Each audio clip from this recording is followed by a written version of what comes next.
and he's going to tell us a little bit about why today is so important.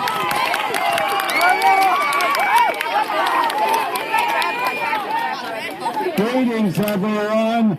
The Illinois Labor History Society is so happy to be here. We are happy to be part of the program of getting the city of Chicago, not an easy task, to recognize Lucy Parsons Park a number of years ago. How much history means to the people of this city, because we built the city. Lucy Parsons is our mother. Now let me tell you why that is. This great, most sacred labor monument in the world is because of Lucy Parsons, the Haymarket Martyrs Monument in Forest Park. She made this happen, and she makes the martyrs. She makes International Labor Day live on into perpetuity. I just want to read one quote, perhaps the most important words you'll hear all day. This is Lucy Parsons. The idea of less restriction and more liberty and a confiding trust in nature is equal to her work, is permeating all modern thoughts. Of all the modern delusions, the ballot has certainly been the greatest. The fact is, money and not votes is what rules the people. Passivity while slavery is stealing over us is a crime. Let me say that one again. Passivity while slavery is stealing over us is a crime. When labor is no longer for sale, society will produce free men and women who will think free, act free, and be free. Thank you, Lucy, for showing us the way. Thank you so much, Larry, and thank you so much to our friends at the Illinois Labor History Society. Next up, I want to bring up Leonard Pierce, who's a leader with the Democratic Socialists of America. Yes!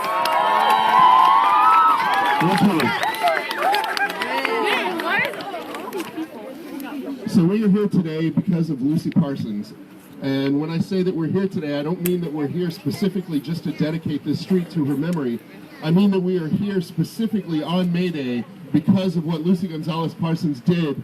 And what she did was help institutionalize May Day as an international labor holiday. The first May Day ever celebrated in America was celebrated because of the efforts of Lucy Parsons. And that is why we are out here today instead of any other day. It was her unyielding efforts and her relentless dedication to the cause of labor that helped mark May 1st as the day we all recognize the ongoing struggle of working men and women across the country. She had one of the most unlikely origins of any figure in history. She was born a slave in Texas, married a Confederate soldier, a man forced to fight for the institution that caused her misery. But Albert Parsons was no ordinary Southerner, and Lucy was no ordinary slave. Together they rebelled against the bigotry of their surroundings, the institutional racism of slave economies, the cruelty of unchecked capitalism. Freeing oppression in the South, they found themselves in this city and learned that it could be just as inhospitable to those who sought change. They had been married for 15 years when Albert, one of the most prominent figures in the Chicago labor movement, was named as conspiracy in the Haymarket affair and was wrongly convicted by a jury fed propaganda by anti-union newspapers and bosses. He was executed a year later, and while Lucy lost her husband, she lost none of her passion for the liberation of humanity from cruelty and deprivation. Many people would have given up from such a blow, but Lucy was no ordinary woman. She wrote afterwards that she had drunk the cup of sorrow to its dregs, but she was still a rebel, and she would remain one all her life. For the next 55 years, she would fight for workers' rights at home and abroad, write hundreds of papers and speeches defending the oppressed, the exploited, and the unjustly accused, and she would campaign tirelessly for the working class. By dedicating this place to Lucy Gonzales Parsons, we not only honor our best memories of her, but we remind ourselves that the struggle is far from over. In fact, it is more important now than it has ever been.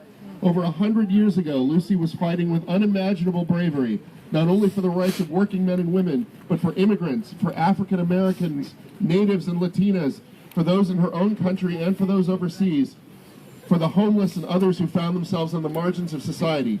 She believed, as we do, that the rights of the working class can never be separated from the rights of everyone.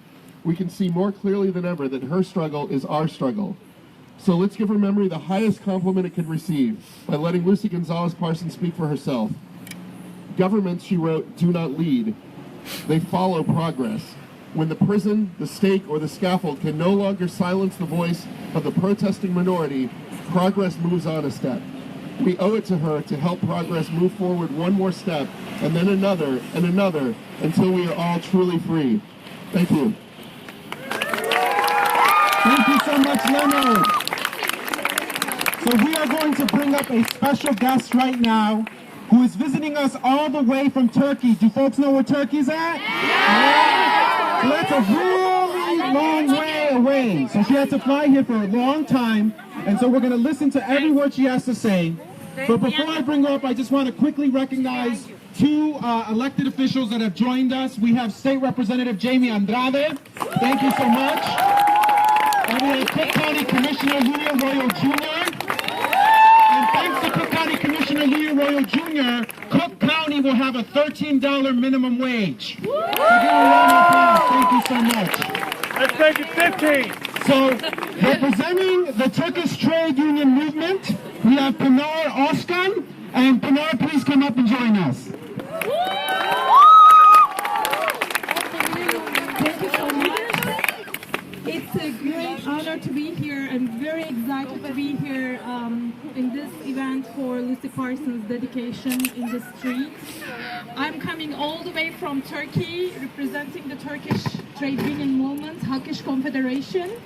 And I would like to respectfully greet you on behalf of Hakish Confederation and our president, Mahmoud Arslan. And this year, Hakish Confederation will be honored to place a plaque in the High Market Monument, which will last 4 hours. And the Hakish Confederation will join and engage with the Chicago labor movement forever. So it's really an honor to be here. And Lucy Parsons was a great person who struggled for the economic justice and the racial justice. So it's very much honored to be here, and thank you very much for the opportunity. I think we should be working international solidarity and strength, and we have to work hard to struggle with the poverty. And the only way to get stronger is the power of the workers and the power of the collective events. So thank you so much. Thank you so much, Pinar. So, in just a few moments now, we're going to unveil the sign, which if you look up right there, and all along Kedzie Avenue from Emmett up through Addison, this morning workers, unionized workers, with the Chicago Department of Transportation put up 20 signs. So give them a round of applause.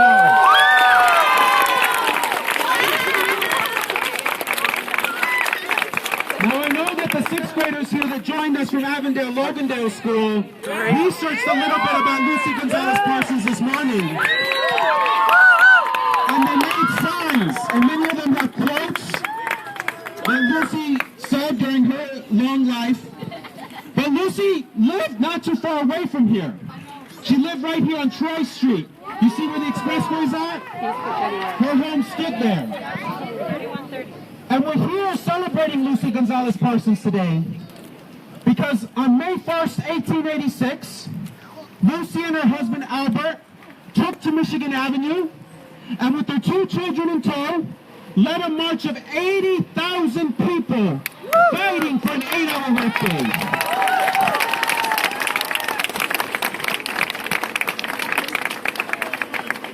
The message was simple. 8 hours to work, 8 hours to sleep, and 8 hours to do what we will.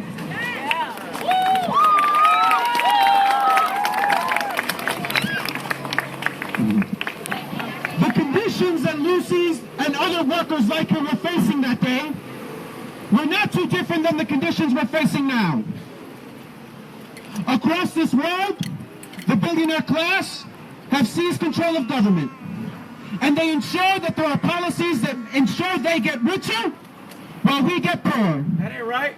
Today, America is the richest country in the world.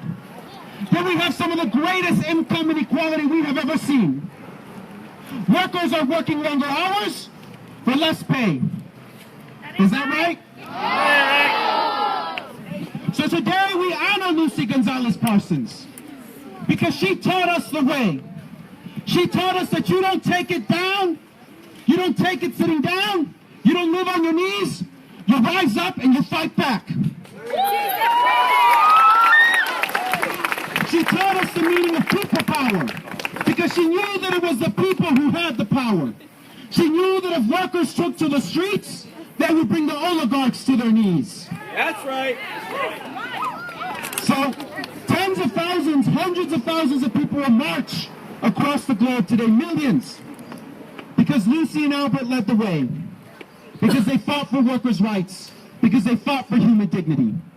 So I'm very going to quickly repeat that in Spanish.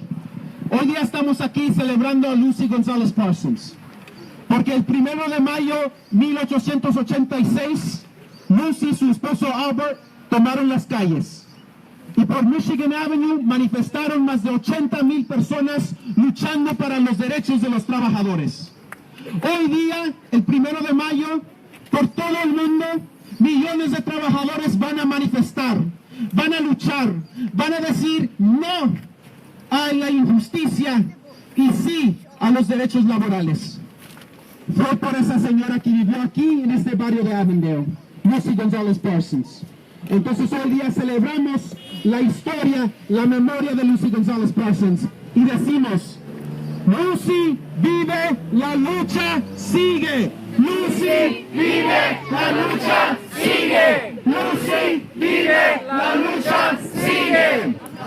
So I want to invite Camille right now, who's going to join us in the sign unveiling. We're going to unveil the sign right now. You guys ready? You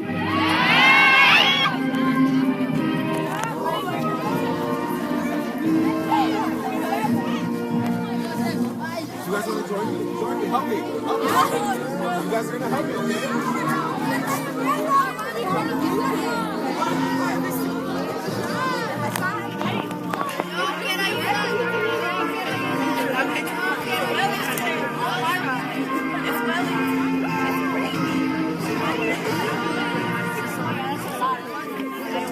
All right, we're going to count down, okay? We're going to count down from 10, okay? You guys got to pull it back this way, okay? Okay.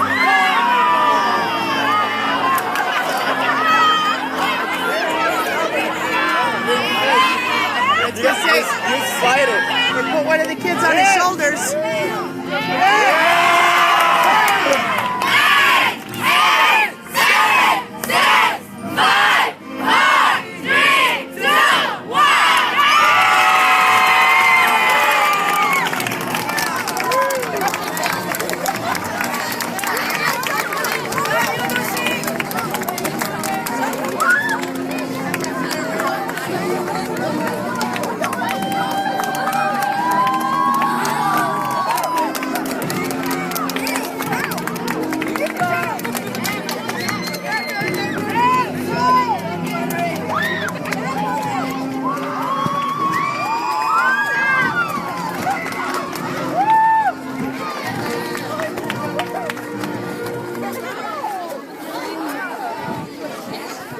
Okay, thank you so much.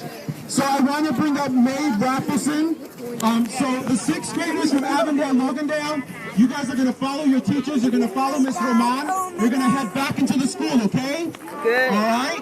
And everybody else, we're going to invite you right now to join us in a march. Yeah. See, right here in Logan Square, our families are facing displacement.